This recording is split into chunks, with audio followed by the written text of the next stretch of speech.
ಭಾರತ ಸರ್ಕಾರ ಮತ್ತು reserve bank of India ಜಂಟಿಯಾಗಿ ಕರೆನ್ಸಿ ನಿರ್ವಹಣೆಯ ಬಗ್ಗೆ ನಿರ್ಧಾರವನ್ನು ತೆಗೆದುಕೊಳ್ತವೆ.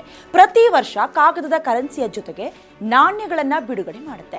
ಸದ್ಯ ₹1, ₹2, ₹5, ₹10 ಮತ್ತು ₹20 ನಾಣ್ಯಗಳು ಪ್ರಚಲಿತದಲ್ಲಿದೆ. ಆದರೆ ಇವುಗಳ ಮೇಲೆ ಕೆಲವು ವಿಶೇಷ ಗುರುತುಗಳು ಕೂಡ ಇರುತ್ತೆ.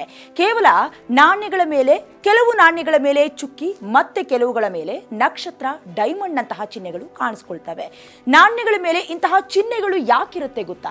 ನಾನು ತಿಳಿಸ್ಕೊಡ್ತೀನಿ ಅಶ್ವ ಡಿಜಿಟಲ್ ನಲ್ಲಿ. ನಾನು ಡಯಾನಾ ಕೂರ್ಗ್. ನಾಣ್ಯಗಳನ್ನ ಮುಂಬೈ, ಕೋಲ್ಕತಾ, ಹೈದರಾಬಾದ್ ಮತ್ತು ನೋಯ್ಡಾದಲ್ಲಿರುವ ಕಾರ್ಖಾನೆಗಳಲ್ಲಿ ತಯಾರಿಸಲಾಗುತ್ತೆ.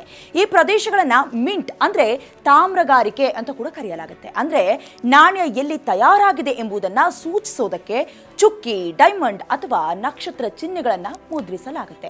ಪ್ರತಿ ಗುರುತು ಅಥವಾ ಚಿಹ್ನೆ ಒಂದು ನಿರ್ದಿಷ್ಟ ಮಿಂಟ್ ಅನ್ನ ಸೂಚಿಸುತ್ತೆ. ಮೊದಲಿಗೆ ಮುಂಬೈ ಮಿಂಟ್.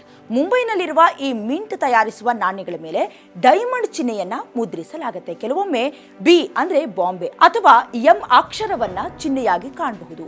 ಇನ್ನು ಎರಡನೇದಾಗಿ ಕೋಲ್ಕತಾ ಮಿಂಟ್. ಇದು ಭಾರತದ ಅತ್ಯಂತ ಹಳೆಯ ಮಿಂಟ್ ಆಗಿದೆ. ಇಲ್ಲಿ ತಯಾರಾದ ನಾಣ್ಯಗಳ ಮೇಲೆ ಯಾವುದೇ ಗುರುತು ಕೂಡ ಇರೋದಿಲ್ಲ. ಇನ್ನು ಮೂರನೇದಾಗಿ ಹೈದರಾಬಾದ್ ಮಿಂಟ್. ಹೈದರಾಬಾದ್ನಲ್ಲಿ ಸ್ಥಾಪಿತವಾದ ಮಿಂಟ್ನಲ್ಲಿ ತಯಾರಾದ ನಾಣ್ಯಗಳ ಮೇಲೆ ನಕ್ಷತ್ರದ ಗುರುತನ್ನ ಮುದ್ರಿಸಲಾಗುತ್ತೆ. ಇನ್ನು ನಾಲ್ಕನೇದಾಗಿ ನೋಯ್ಡಾ ಮಿಂಟ್. ನೋಯ್ಡಾದಲ್ಲಿ ಇರುವ ಇತ್ತೀಚಿನ ಮಿಂಟ್ನಿಂದ ಬರುವ ನಾಣ್ಯಗಳ ಮೇಲೆ ವಿಶೇಷ ಚುಕ್ಕಿ ಇರುತ್ತೆ.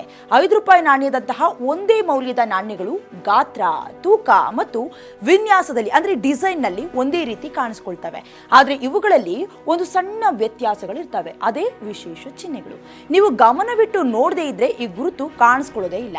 ಈ ಚಿಹ್ನೆ ಸಾಮಾನ್ಯವಾಗಿ ನಾಣ್ಯದ ಮೇಲೆ ಮುದ್ರಿಸಲಾದ ವರ್ಷದ ಕೆಳಗೆ ಕಾಣಿಸ್ಕೊಳ್ತವೆ. ವರ್ಷ ಕೂಡ ನಾಣ್ಯವನ್ನ ಯಾವಾಗ ತಯಾರಿಸಲಾಗಿದೆ ಎಂಬುದನ್ನ ಸೂಚಿಸಿದ್ರೆ ಗುರುತು ಅದನ್ನ ಎಲ್ಲಿ ತಯಾರಿಸಲಾಗುತ್ತೆ ಎಂಬುದನ್ನು ತಿಳಿಸುತ್ತೆ. ಈ ಚಿಹ್ನೆ ತಯಾರಿಸಿದ ಮಿಂಟ್ಗೆ ಸಹಿ ಇದ್ದಂತೆ. ಈ ಮಾಹಿತಿ ನಿಮಗೆ ಇಷ್ಟ ಆಗಿದ್ರೆ ನಮ್ಮ ಚಾನೆಲ್ ಅನ್ನ ಲೈಕ್ ಮಾಡಿ, ಶೇರ್ ಮಾಡಿ, ಹಾಗೆ ಸಬ್ಸ್ಕ್ರೈಬ್ ಮಾಡಿ.